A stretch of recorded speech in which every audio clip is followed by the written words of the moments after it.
વડોદરામાં શિક્ષણ સમિતિના 570 કર્મચારીઓ દ્વારા કાયમી કરવાની માંગણી સાથે ભૂખ હડતાલ બીજા દિવસે યથાવત। વડોદરા મ્યુનિસિપલ કોર્પોરેશન હસ્તકની નગર પ્રાથમિક શિક્ષણ સમિતિના ચોથા વર્ગના 570 કર્મચારીઓને કાયમી કરવાની વર્ષો જૂની માંગણી નહીં સંતોષાતા ભૂખ હડતાલનો પ્રારંભ કરવામાં આવ્યો હતો। હાથમાં બેનરો અને પ્લેકાર્ડ લઈને સૂત્રોચ્ચાર ગજવી ભૂખ હડતાલ શરૂ કરી જ્યાં સુધી માંગણી નહીં ઉકેલાય ત્યાં સુધી નહીં હટવા નિર્ણય કરવામાં આવ્યો હોવાનું સંઘના પ્રમુખ નિલેશ રાજે જણાવ્યું હતું।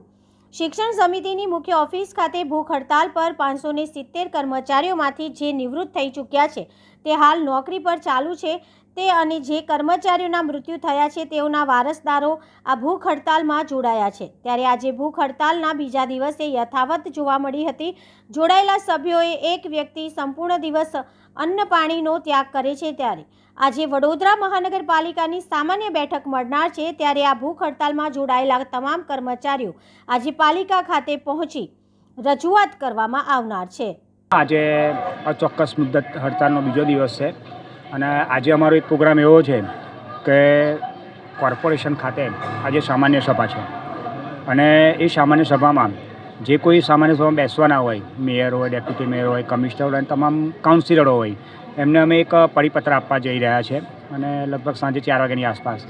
એટલે નગર પ્રાથમિક શિક્ષણ સમિતિમાં 9/6/2020ના રોજ શિક્ષણ સમિતિની સામાન્ય સભામાં લેબર કોર્ટમાં જે ચુકાદો આવેલો જે કાયમી કર્મચારીને કાયમી કરવાનો, એ ચુકાદાના આધારે સામાન્ય સભામાં ઠરાવ થયો।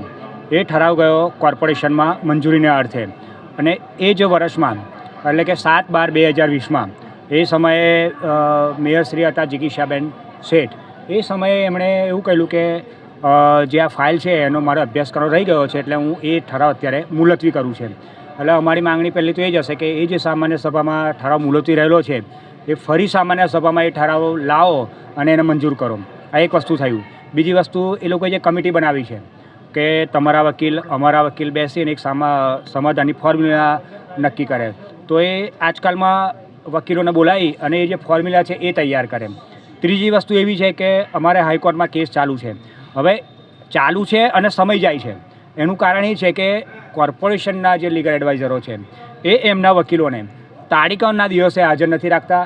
કોઈને કોઈ રીતે શીખલ્યું રજાનો રિપોર્ટ મૂકી અને ગેરહાજર રહેતા હોય એટલે કેસ ચાલે ના અને બીજી આગલી 2-4 મહિનાની તારીખ પડે।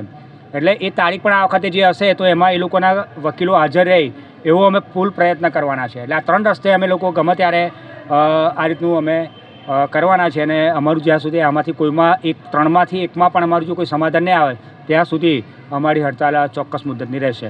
કયા પ્રકારની હડતાલ કરવાની? હડતાલ તો જો ગઈકાલે તમે જોયું હશે કે ઉપર અમે કરેલી, પણ ત્યાં છૂટાછવાયા કર્મચારી લાગતા હતા, અત્યારે એક જૂથમાં લાગે છે એટલે અમે નીચે લઈ આવ્યા। દરરોજ એક કર્મચારી અમારો પ્રતિક ઉપવાસ કરે છે, સવારે ઉપવાસ કરે અને પછી સાંજે અમે એનો ઉપવાસ છોડાવીએ।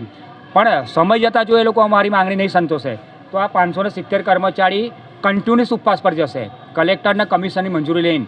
અને આ કર્મચારી બધા 65-70 વર્ષના ઉંમરના છે, એને એમને કોઈ થયું તો એની જવાબદારી આ સત્તાધીશોની રહેશે।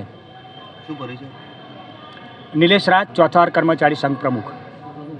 સમિતિની નોકરી મેં ક્યારે 77માં લાગી, 15 રૂપિયામાં રહેલી, હજુ પણ મને પગાર મળતો નથી કશો અને મને 2016માં હું રિટાયર્ડ થઈ, બરાબર, કોઈ પેન્શન મળતું નથી। અમારે શું કરવાનું? આજે કઈ જગ્યા પર બેઠા છો? શું કરવામાં આવે? અમે હડતાલ પર બેઠા, જ્યાં સુધી અમારો નિર્ણય નહીં આવે ત્યાં સુધી અમે ઊભા નહીં થઈ। શું નામ છે? મારું લક્ષ્મીબેન બેચરભાઈ રાઠોડ।